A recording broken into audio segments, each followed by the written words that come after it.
News 18 India पर राहुल के interview के बाद अब देश भर में सियासी हलचल भी बढ़ गई है। शरद यादव जी हमारे साथ हैं। लगातार कोशिश शरद जी आप करते रहे हैं कि सब लोग एक मंच पर आएं, इकट्ठे होकर के मोदी सरकार को टक्कर दें चुनाव में। क्या ये उन कोशिशों को झटका है? ये तो त्रिकोणीय मुकाबला एक तरीके से हो जाएगा यूपी में। देखिए, कोई अनोखी बात नहीं है। यूपी में,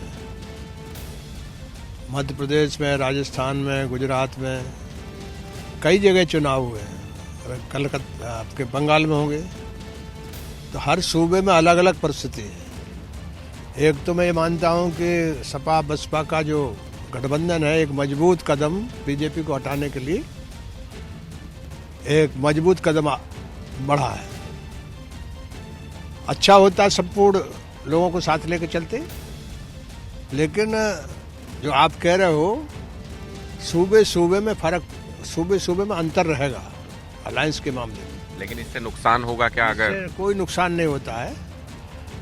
ये पूरे देश भर में हर सूबे में अलग अलग परिस्थिति है। जैसे आप केरल ले लीजिए, तो केरल में कांग्रेस और लेफ्ट को छोड़ कोई दूसरा नहीं, तो वो दोनों जीतेंगे, तो वो गठबंधन के लिए कोई उसमें किसी तरह की दिक्कत नहीं आएगी।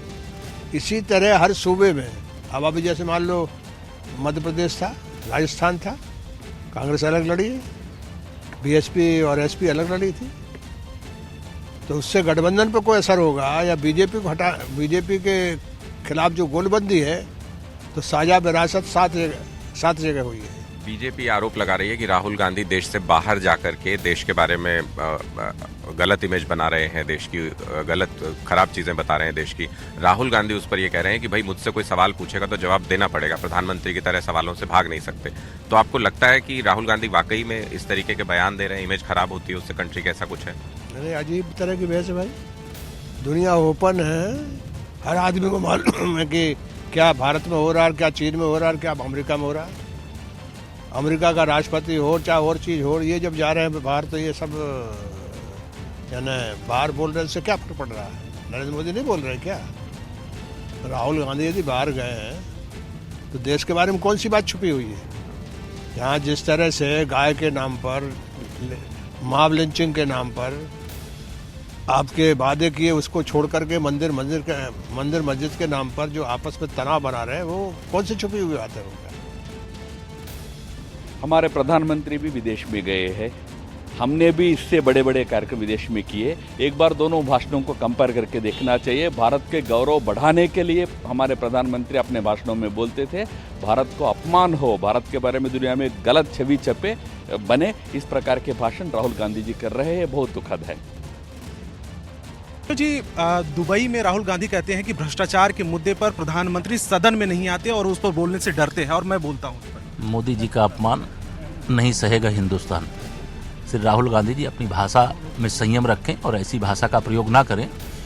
राहुल गांधी जी को जवाब देने के लिए केशव प्रसाद पर्याप्त है, और मोदी जी से मुकाबले की कोशिश मैं समझता हूँ राहुल गांधी जी के लिए उचित नहीं लगती है। और जिस भाषा का वो प्रयोग करते हैं, इस देश में कोई सुनने को तैयार नहीं है। और मोदी जी की ईमानदारी पर सवाल उठाने का मतलब है जैसे वह एक तरह से राहुल गांधी जी को मोदी जी के जीवन के बारे में कोई ज्ञान नहीं है। वह सत्ता में गुजरात के मुख्यमंत्री के रूप में, देश के प्रधानमंत्री के रूप में देश की जनता के विश्वास के प्रतीक हैं। इसलिए राहुल गांधी जी घटिया और मिथ्या आरोप लगाने से बचें और असंयमित अपमानजनक भाषा का प्रयोग करने से बचें। 2019 के चुनाव में जनता इसका करारा जवाब देगी। आपको लगता है, क्योंकि कहा जाता है कि वो देश के बाहर जाकर इमेज खराब कर रहे हैं देश की, अब उन्होंने कहा है कि देश की इतनी मजबूत है नींव, उससे खराब नहीं होता। देखिए, राहुल गांधी जी को देश की न चिंता है, न देश की सुरक्षा की चिंता है, न देश की जनता की चिंता है। उनको केवल सत्ता से बेदखल रहने के कारण से जो बेचैनी है, उस बेचैनी में जैसे कोई पानी से बाहर निकली हुई मछली तड़पती है, वैसे राहुल गांधी और कांग्रेस तड़प रही है।